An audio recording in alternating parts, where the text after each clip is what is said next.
Today's video I'm going to talk about Alfa Romeo and some of the best cars in my opinion that have ever been made from the factory. If you agree, let me know down below, and if you don't, let me know what other cars I've missed. I'm also going to talk about some potentials as well. So I just love Alfa Romeo. I've not covered it enough on this channel, and I just wanted to go over this video for the best of cars in my opinion. Hope you enjoyed the video. Let's get going. I'm Cars with Ben.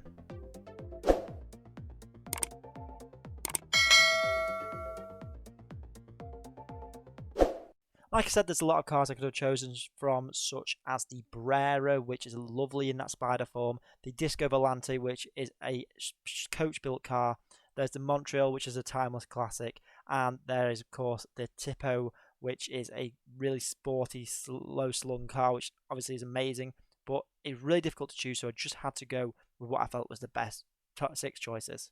The first beautiful car on this list is the Alfa Romeo GT or GTV6, also known as the Alfessa GT, and this was the, if we can all agree, a beautiful two-door kind of coupe slash almost hatchback, four-seater fastback.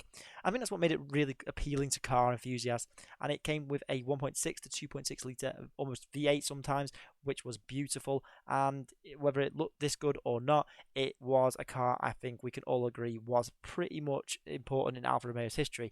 It was also in James Bond, which made it pretty famous, and Jeremy Clarkson also owns this car, so a lot of people will know that by now, having watched the Grand Tour.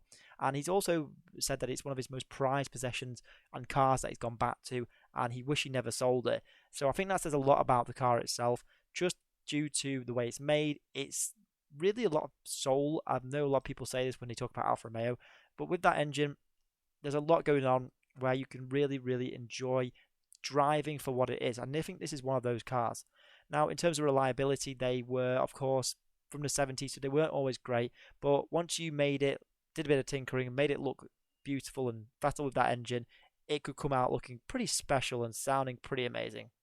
If you were to ask someone what the most Italian car of all time was, I think this would probably be the answer, because it is the most Italian looking car I've ever seen. It is the Alfa Romeo RZ, or also known as the RZ in America, and this is just so bizarre and so unique in its looks. I think this has got to be the award for the most Alfa Romeo car, and this is why I put it on the list as one of my all-time favourites. It's just so unique. It's got a 3-litre V6, and they made a limited production of these from 89 to 91 from Zagato, the well-known automotive designer.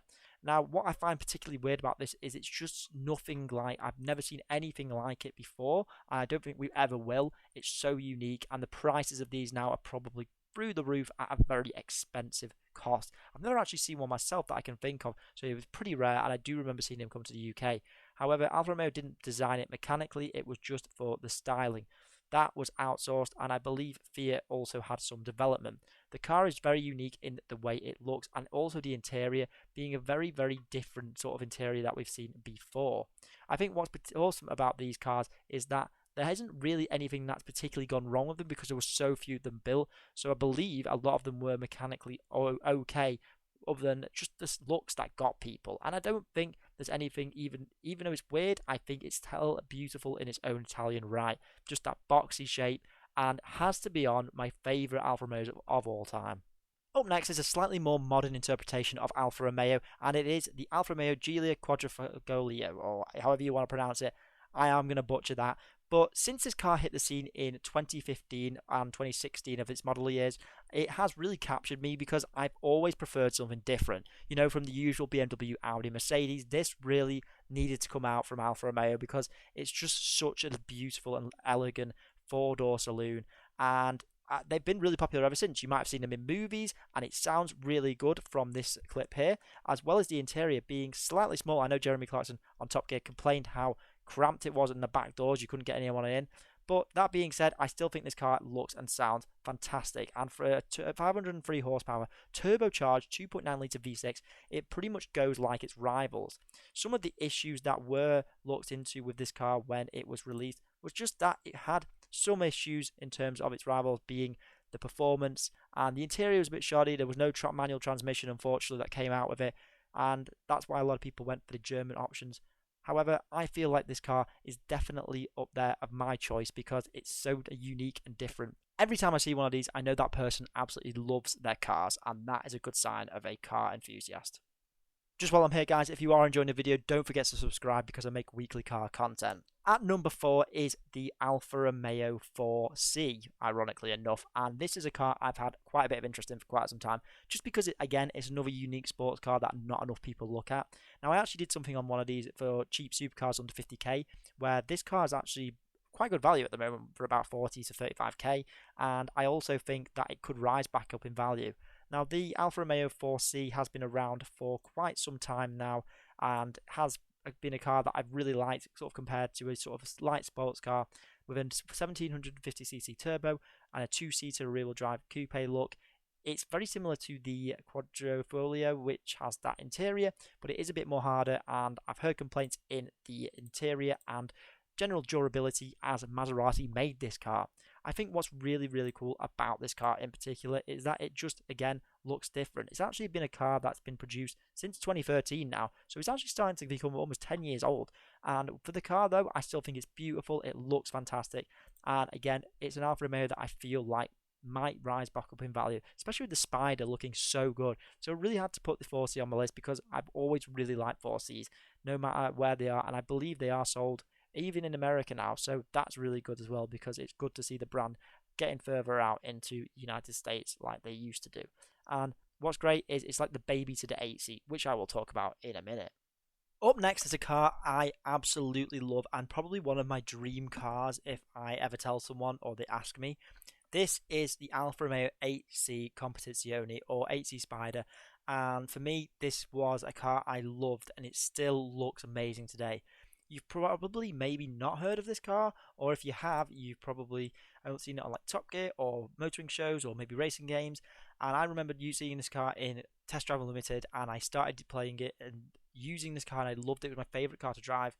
Now, if you've ever seen one of these in real life, you're very lucky, because they only made 500 8Cs worldwide, and they had 1,400 orders, and this car is up to £250,000 if you want to buy one today. So it is a pretty expensive car, but for the money, I feel like you're getting something really special. And you could buy a Ferrari if they had that sort of money, but this looks unreal. Sounds, I believe, according to the reviews, sounds like one of the best sounding cars you'll ever hear, ever. Now, the interior is pretty standard, pretty Alfa Romeo-ish, nothing too special there, but I think it does come with a pretty awesome 5-litre engine, so that's something to consider if you were very rich enough to buy this car, because it does look unreal. I genuinely believe this is the most beautiful car ever built in Alfa Romeo history and car history, and for me, even though it does have a lot of supercar credentials and it actually drives like a supercar, has the power, I just see it as a beautiful masterpiece of automotive perfection. And this car is a car I've wanted to talk about on the channel for a very long time. I love it so much, and I would like to see another one in the future, because it's just so unique. It's very much a coach built car, and unreal, on my list and dream car. And the final Alfa Romeo on this list is the Alfa Romeo 2000 GTV, also known as the GT Coupe, I believe, and this is one of my favourite classic Alfa Romeos of all time. You just get the feeling from watching the whole list so far that they've been really timeless and iconic Alfa Romeos, and I sometimes just forget the cars they made because they're so beautiful. This car was made in 1975 and mid-70s all the way from even just late 60s, and it was a beautiful two-door coupe car and just aged so well. Now, the prices of these, when I was looking, looks like they've increased quite significantly, and I dread to think what the actual price of these is. However, no matter what colour, it just seems to look beautiful in those sort of beige or red.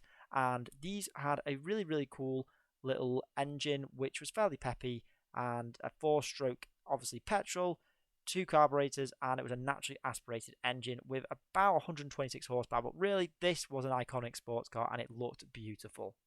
I think for me, this has got to sum up Alfa Romeo as a brand, and it just, the way it was designed and just looked incredible. And in terms of their reliability, well, it was old, so obviously it wasn't always going to be perfect from the 70s, but really this isn't about that. It's about the styling and the driving experience, and that is the best way I can think about driving an Alfa Romeo. Hey everyone, hope you've enjoyed today's Cars with Ben video. If you have, do feel free to leave a like, comment down below, and let me know you've done so by subscribing. I really enjoy making car content weekly, and I talk about all things cars and information, reviews, reliability, all that good stuff. So if you do enjoy the channel content, do consider subscribing. I will catch you guys in the next car content video. I'll see you then.